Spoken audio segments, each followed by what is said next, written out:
So there's a couple of different ways that you can teach this trick. In the video for teaching wave, which I do with little Finley, the beginning of the video starts with teaching a paw target, teaching the dog to touch their paw to an object. So that's one way to teach them how to do this behavior. I'm going to show you right now another way to get it. So this is a luring way to do it. So you're going to start with some food in your hands. The dog can be sitting or standing, they just can't be laying down. So it's very hard for them to pick up a front paw if they're already laying down. So we're going to start with him in a sit or a stand, I don't care which. I have food in my hand, and I'm going to present the closed hand for him. And he's a persistent little guy. So there's food here, he can't get it, and one of the first things that most dogs will try to do is paw at it. So he's lifting up his paw, and that's what I'm clicking and rewarding. And I'm going to do this several times really quickly with the food in my hand. And now the food is in my other hand. There's no food here, but I'm going to make the same fist so that he thinks there's food there. And I'm going to wait for him to pick up his paw and then reward. So now he's learning that he can still do this behavior even if there isn't food right in front of his face. I'm going to wait for him to chew. Okay. And at this stage, I don't care that he isn't making contact with my hand. I just want to reinforce him for picking up his foot. Because if he can make the connection that my hand is out, that means you should pick up a foot, he'll make the connection pretty quickly to touching my hand.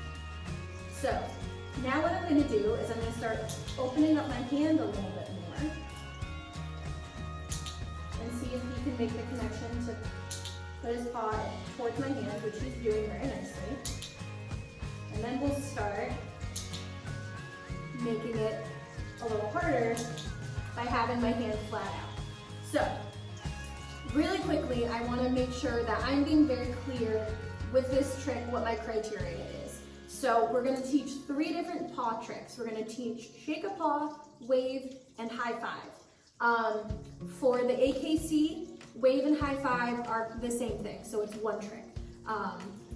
For do more with your dog, shake a paw, wave, and high five are all 3 different things. So I like to teach them to be 3 different behaviors. So for me, shake a paw means I put my hand out, my hand is kind of low, and I want my dog to put their paw in my hand, and ideally keep their paw there for a couple of seconds, which is exactly what Finley's doing.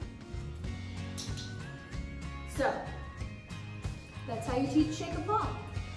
If this method doesn't work for you, you're holding food here forever and ever and your dog is just not lifting up their foot, go to the wave video and watch the very beginning where I teach Finley how to target his foot to a small object.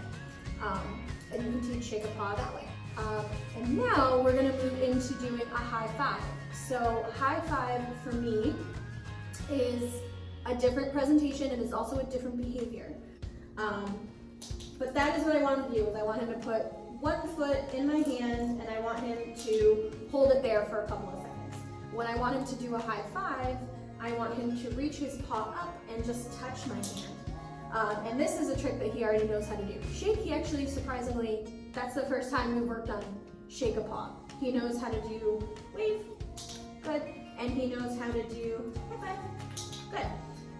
But the reason it took him a while to figure out how to put his paw in my hand when my hand was flat is that was the first time we really worked on it.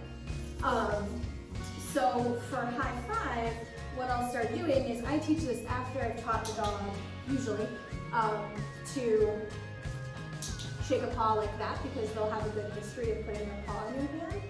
And then I'll just start putting my hand up high, and instead of waiting for them to hold their foot there, I just want them to hit my hand like giving a high five. So it's very quick. And this is why I start, usually I didn't do this with him because of other tricks that we were working on when he was a puppy. But usually I start with shake a paw because then they're very comfortable doing exactly that, just putting their paw in my hand. So then it becomes very easy to start putting your hand up higher, and I usually click and reward really quickly so that they don't get in a habit of trying to like climb up your hand or pushing on your hand at all. I want it to be exactly that. I want it to be a nice, quick little, exactly that.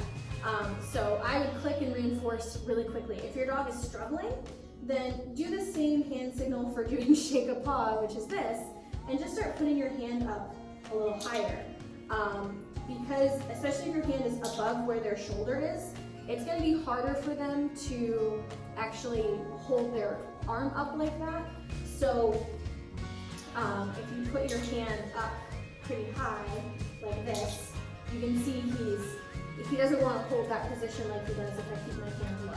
If I keep my hand low, he wants to keep his paw here. If I put my hand up higher, he doesn't. He wants to just hit it and run. Okay, so those are those two tricks. Have fun training.